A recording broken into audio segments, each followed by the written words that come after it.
a 22-year-old could start a crypto business. I did my post-secondary education at the University of Saskatchewan in biomedical neuroscience. What? Sparked my curiosity into the fact that money could be made online. I'm a firm believer that your network is your net worth. If you really try everything with your full effort, there will be something out there for you that you can be successful with.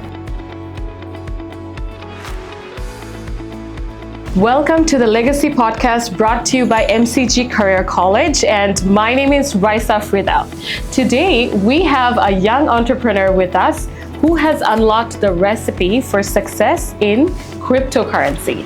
Only at the age of 22, he started with $5,000 investment in crypto, and now he runs a multi-million-dollar marketing crypto agency.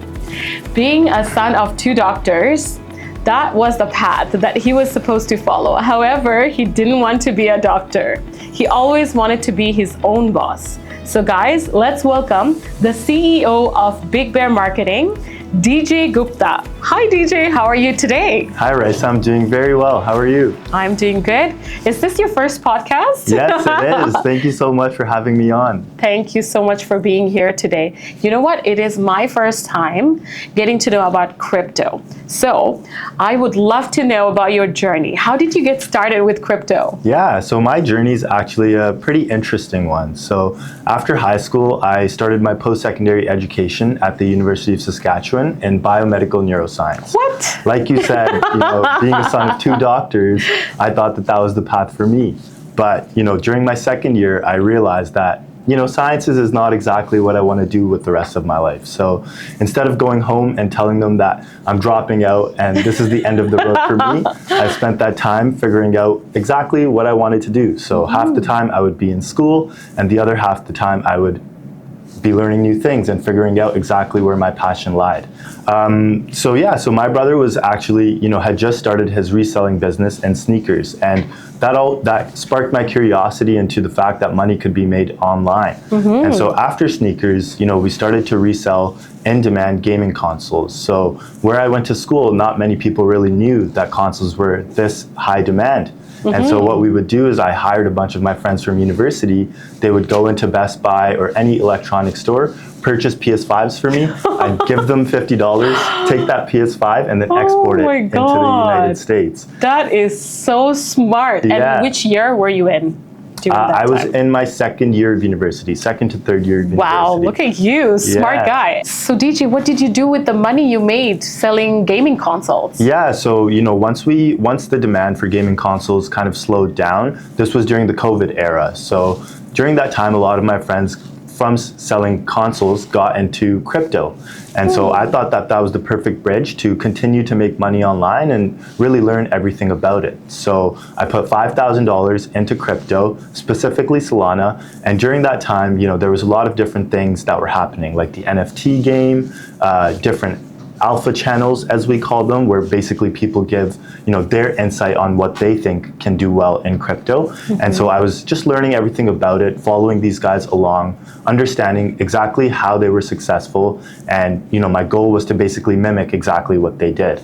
And so I did that, and shortly after, I learned that there was a major gap in a lot of these products and these services that were coming out in crypto. And that's when I had the idea to start my own marketing agency, because I had good connections with people, not only with influencers, but with designers and artists and people that were good at marketing. So, I brought a bunch of people together, we got together, and we started what now is Big Bear Marketing. Wow, that's an inspiring story. I could never think of that when I was on my second year of my university. That is so cool. And how many employees do you have, and where is your office? Do you even have an office? Yeah, so currently we have around 12 employees, and that's artists, influencers, and then marketing managers. And the good thing about crypto is that everything is done remotely. It's all done online. So, we have our group chats, whether that's on Telegram or on Discord, and that's where we do, all of our daily calls, meetings, and even outreach to clients, because the entire crypto community is, kind of centralized to those two platforms, X, Telegram, and Discord. And these employees, are they all in Calgary, since you're from Calgary, or are they all around the world? Yeah, no, they're all around the world. We have, artists that are from Russia and Kazakhstan. We have marketing managers that are from Nigeria. My really close friend, who's, also my partner in this, is from Toronto. So scattered all around the world. Some friends in UK as well. So that's people amazing. Are everywhere. And your clients? Yeah, my clients are also all around the world, whether that be the US, the Philippines, Canada, Europe, scattered everywhere around the world, Dubai also. So yeah, there's a lot of different places that, people are interested in crypto and they're active every single day. That's amazing. Thank you so much for sharing your amazing and inspiring story.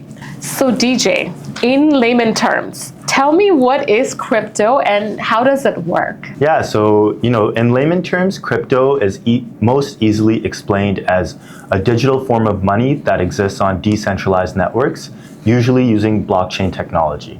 Now, you might be wondering, DJ, what is blockchain technology? Exactly, I was thinking about that. Yeah, and blockchain technology is basically a decentralized, distributed, and immutable ledger that records transactions across a network of computers. It's like a shared, transparent, and secure digital record that can't be easily tampered with.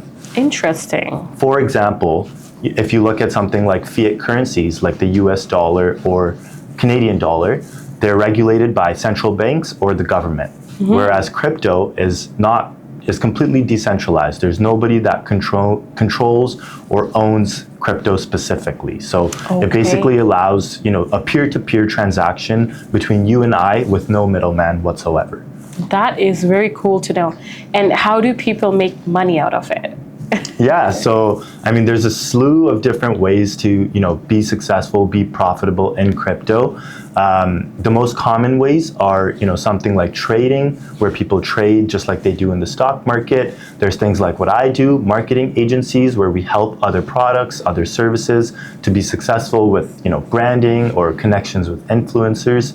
And then there's also a wide variety of other things like launching your own token, making your own NFT project, providing a service within crypto. So many different ways to make money. It's a very fast and growing field currently. Well, thank you so much for explaining that, because there is a lot of misconception about crypto industry. Yep. Some people say that it's fake money or scammers or criminals use it. Yep. What's your take on that? Yeah, it's always very funny when people bring that up, because if you really think about it, something like the US dollar or even the Canadian dollar has an insane amount of corruption and an insane amount of money laundering. There's scams that are going on every single day. So, it's no matter what you do, no matter what financial markets you talk about, there's always going to be bad apples. But if that's the only thing we focus on, then there's no way we can make new innovation or,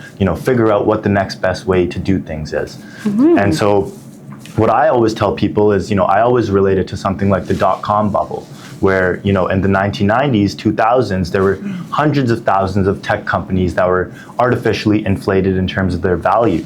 And at one point, that bubble bursted and, only the strong survived. And so I feel like crypto is, at a similar stage in its infancy, where right now it's kind of like the wild, wild west, where there's not many rules, there's not many regulations, people don't really know which way to follow. But, eventually it will get to a point where there is clarity on how we can operate in these regulatory markets and make sure that everything we're doing is followed by the book, and we minimize the amount of bad apples there are. One more thing I want to say is that, because it's still in its infancy, for example, the total market cap of crypto is around $3 trillion. So that's Bitcoin, Solana, Ethereum, et cetera, compared to something like gold, which is 17 trillion. So that just goes to show you that, not many people know about crypto. It is still very, very early, and there's a lot of room for growth. So you say that your company grew big because it was COVID time, and I know lots of people were spending time at home. But even after COVID, I can see that a lot of people are looking for ways to make money from working from home. And I do want to ask you that, is crypto that perfect recipe of being your own boss, owning your own business, or just work from home?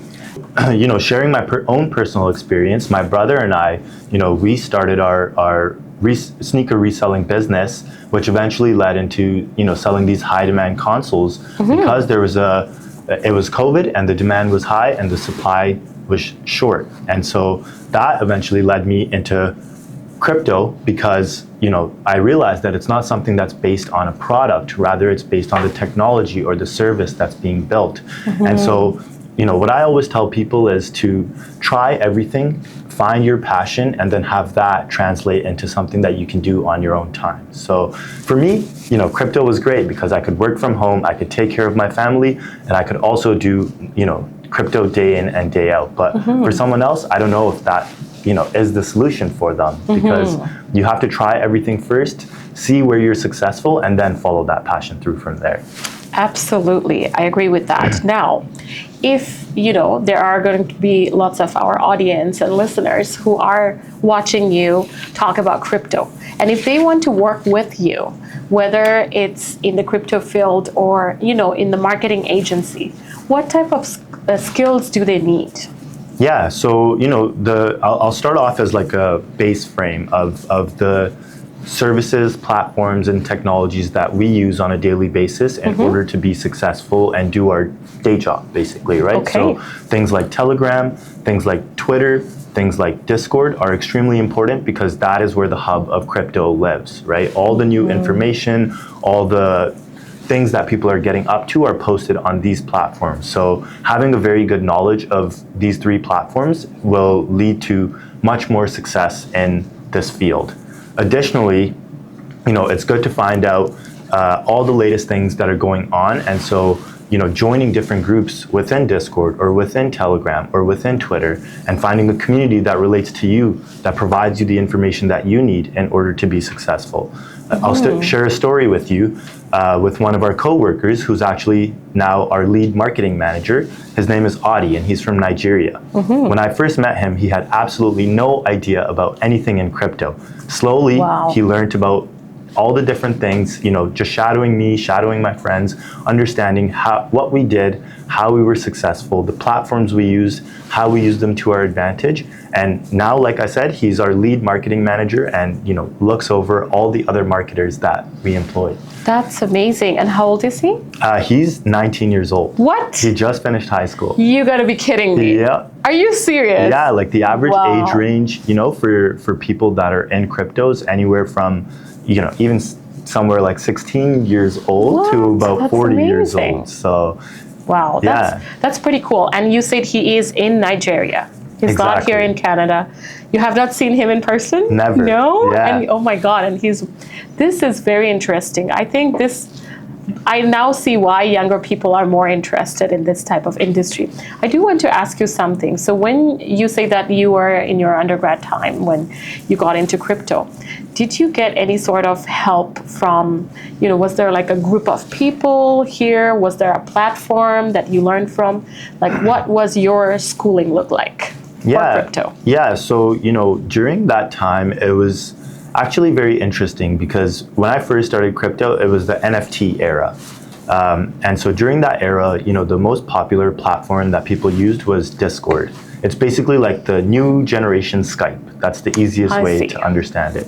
And in Discord, you can basically have different groups, different communities, we call it.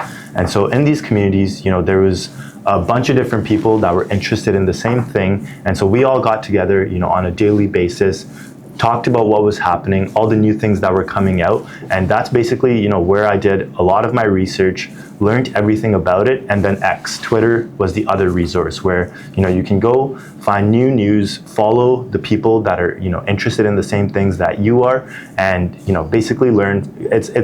You learn from one another, right? It's very peer-to-peer, and we use that to make sure that, we learn exactly what we want to learn. That's amazing. And you got into this from gaming? Yeah, so like I said, Discord was the main platform for crypto. It was also a very popular platform for a lot of these groups that were doing sneaker reselling and electronics reselling. And so, we would basically have groups where we would know exactly when a Best Buy was receiving shipment for these gaming consoles, how many of them they were receiving, and when they would be put on the shelves. And so in these groups, we were able to find out everything about the launch and, when these consoles would be put on the shelf. And so that's basically how, we learned everything about not only Discord, but, all the businesses that we've run in the past. That's amazing. You know what? I do want to say something about my personal life, that my younger sister, she's brilliant in school. She has a 4.0 GPA from her undergrad.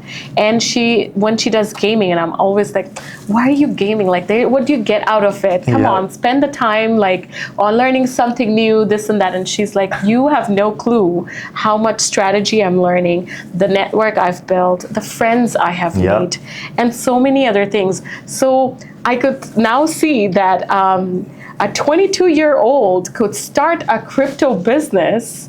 Maybe I should not tell my sister not to play games and be on Discord. Okay, lesson learned. Just to add to that a little bit, if you look at YouTube or, Instagram, a lot of where the attention and the economy or society is going right now is to these influencers.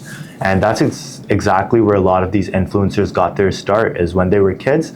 They would come home from school, immediately hop on their gaming consoles, chat with their friends, and learn everything about it, right? And then the next evolution of that was recording their gameplay and uploading it to YouTube. Once other people started seeing, what they were uploading and finding interest in it, then it went one step further into, building a brand and a personality around the person that they are. And so now we have these people that we call influencers, and a lot of them actually got their start from things like gaming or arts and crafts or, a hobby that they were super interested in. Wow, this is actually mind-blowing. Thank you so much for sharing this. So DJ, based on what you know now, what you would have done differently in the past? Yeah, that's a really good question.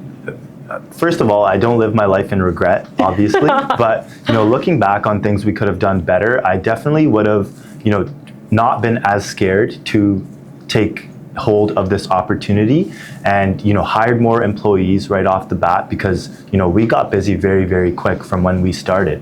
And so, at certain times I was missing out on clients that, I didn't have time for or couldn't provide the best service to. But, if I had just put the systems in place early on, who knows how much further we could have taken this and how many more clients we could have onboarded. That's great to know. Okay, so DJ, not looking at past anymore, if we look at future, what's your plan? Yeah, so, the plan for the future is pretty simple. Continue identifying new valuable opportunities, because those are the ones that usually have the best payoff. Secondly, not being scared to try new things to find out what works well, what doesn't, and continuously be able to change and, make our company the most efficient it can be. And lastly, networking to continuously make new connections, because I'm a firm believer that your network is your net worth. And so, part of that is, the fact that once a year we fly to, all around the world for different opportunities, because we have conferences, things like Solana Breakpoint or Token 2049. And that's the time usually when I get to meet a lot of my employees, meet a lot of the people that I've been networking with online over the last year. And, so just want to continue doing that, expanding the network and, opening ourselves to new opportunities that we see of value. That's great to know. Wow, you have big plans. Now, here comes our last question, and that's my most favorite question. Because this podcast is named Legacy Podcast, I want to know, what is the legacy that you want to leave behind? Yeah, so, I've been thinking about this quite a bit. And, the thing that I relate to the most is a lot of my family friends, that are just coming out of high school or have another year left. They're like, man, I don't know what I want to do for the rest of my life.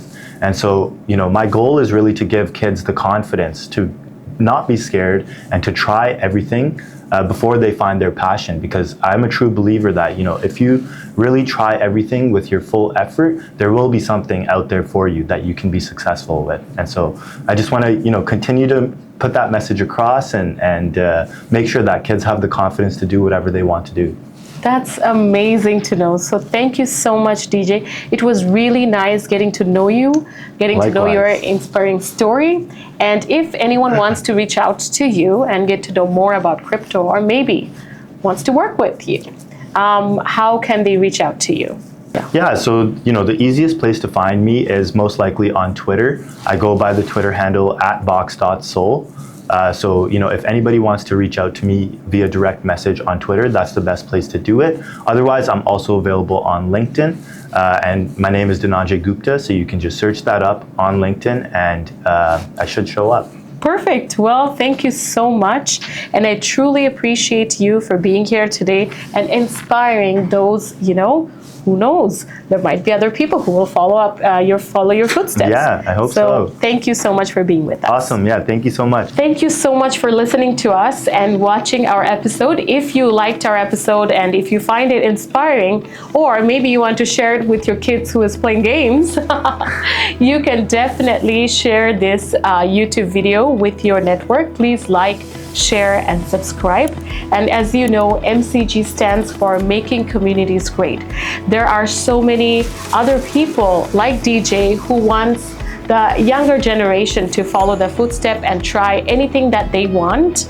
We want to give them spotlight. And if you are one of them, if you want to be in our podcast, feel free to contact us too. We always want to listen to those inspiring stories about opening another new door, opening another new opportunity. So thank you so much for being with us. My name is Raisa Frida, signing off for today. Bye-bye.